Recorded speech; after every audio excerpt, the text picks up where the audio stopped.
UPA विधायक दल की बैठक मुख्यमंत्री आवास में लगभग 2 घंटे तक चली और आप देख सकते हैं कि तमाम विधायकों के निकलने का सिलसिला जारी है। बता दें कि सोमवार यानी कल से विधानसभा के बजट सत्र की शुरुआत हो रही है। इस दौरान किस तरह से जब विपक्ष हमलावर होगा तो उसका कैसे जवाब देना है, इसे लेकर मुख्यमंत्री की अध्यक्षता में बैठक हुई है और तमाम यूपीए विधायकों को पूर्ण बताए गए हैं कि कैसे उनका जवाब देना है।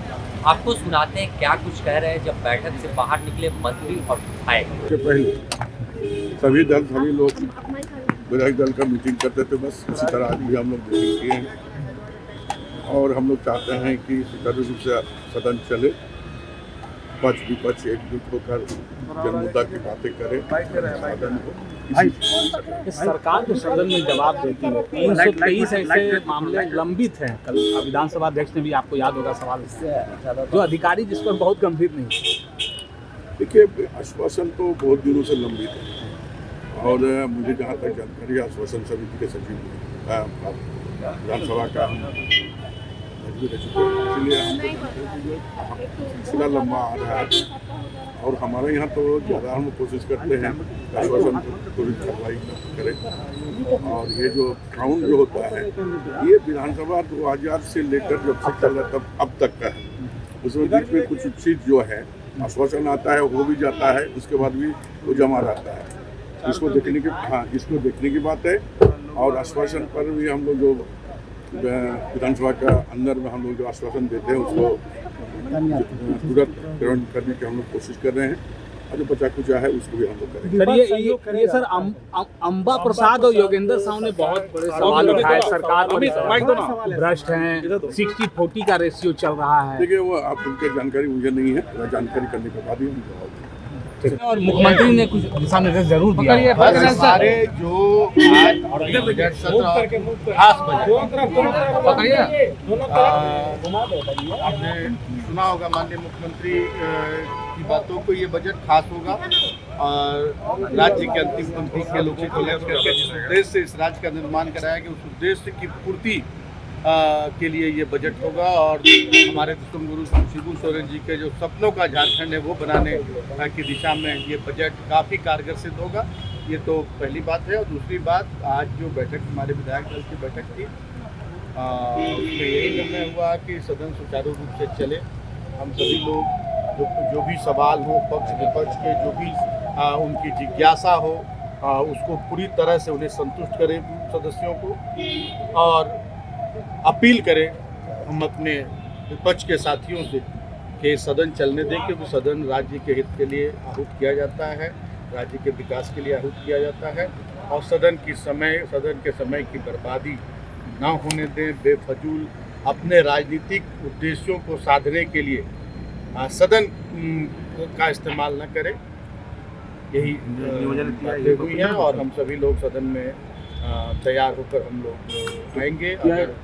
उम्मीद की जाए इस बार नियोजन नीति आ जाएगी। 100 बातों का एक बात कह दिया है कि राज्य हित में इस राज्य का निर्माण जिस उद्देश्य से कराया गया, यहाँ के वासियों को, यहाँ के मूल वासियों को, यहाँ के आदिवासियों को उनका हक अधिकार मिले, उन्हें सम्मान मिले और इसमें सारी चीज़ें आ जाती है, नियोजन से लेकर, किसान से लेकर, मजदूर से लेकर, व्यवसायी से लेकर सारी चीज़ें इसमें आ जाती है।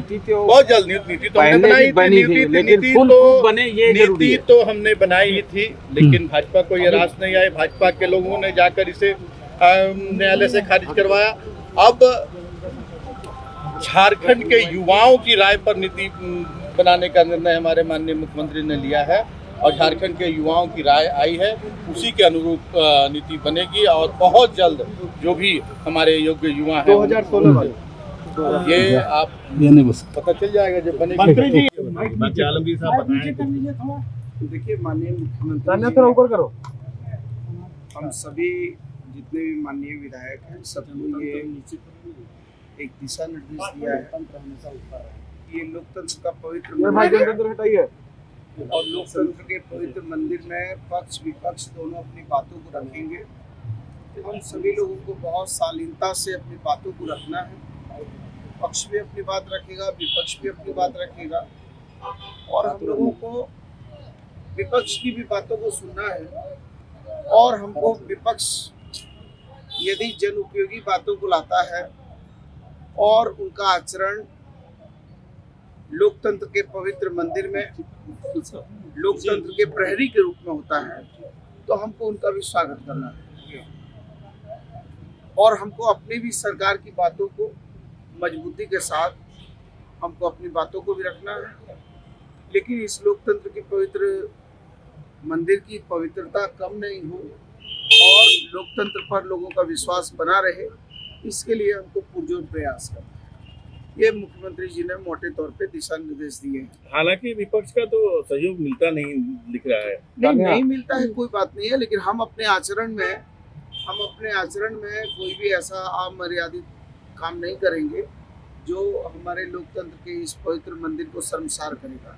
ये तो आप सभी लोगों ने देखा है कि लोकतंत्र के इस पवित्र मंदिर में पिछले जितने सत्र हुए हैं उन सत्र में विपक्ष के लोगों की भूमिकाएं क्या थी और ये जनता देख रही है। और इसी का कारण है कि 4 बाई इलेक्शन हुए, चारों बाई इलेक्शन में सरकार को अभूतपूर्व सफलता मिली। 5वां बाई इलेक्शन है, इसमें भी मुझे पूरी उम्मीद है कि रामगढ़ की महान जनता अभूतपूर्व समर्थन देगी और हम वहाँ भी विजयी होंगे। तो ये अब ये उनकी करनी उनके साथ है, हमारी करनी हमारे साथ है, तो ये उनका आचरण है। हम तो ये निवेदन करेंगे कि जो ये सदन चले, सदन का बेशकीमती वक्त जो है जन उपयोगी हो, जनता के लिए हो और जनता ने जिस आशा विश्वास के तहत उन लोगों को भी चुना है वो आशा विश्वास वो पूरा करें। ये योगेंद्र साहब तो बजट सत्र को लेकर यूपीए के तमाम विधायक और मंत्री पूरी तरह से तैयार है। उन्हें मुख्यमंत्री ने, जैसा कि बैठक से बाहर निकलते हुए मंत्री और विधायकों ने बताया कि मुख्यमंत्री ने उन्हें बताया है कि लोकतांत्रिक तरीके से तमाम जो सवाल होंगे विपक्ष के उसका जवाब देना है। और इसके अलावा अगर बात करें तो बजट सत्र काफ़ी अहम है, क्योंकि यह चुनावी बजट कह सकते हैं, क्योंकि 2024 में ही चुनाव है। इस बजट में सभी लोगों का किस तरह से ख्याल रखा जाए, इस पर भी मंथन बैठक में किया गया है। इसके अलावा युवाओं को किस तरह से अपनी ओर रखना है, तो नियोजन नीति और स्थानीय नीति की मांग लगातार उठ रही है जब से रिजेक्ट हुई है। इस पर भी मंत्री ने इशारों में कहा कि जल्दी युवाओं के हित में सरकार फैसला लेगी और नियोजन नीति और स्थानीय नीति के विधेयक को फिर से पारित करेगी। द न्यूज़ पोस्ट में फिलहाल इतना ही। आप तमाम झारखंड के अपडेट से रूबरू रहने के लिए बने रहे द न्यूज़ पोस्ट के साथ। अपने सहयोगी आदित्य सिंह के साथ Sameer, the news post, Ranchi.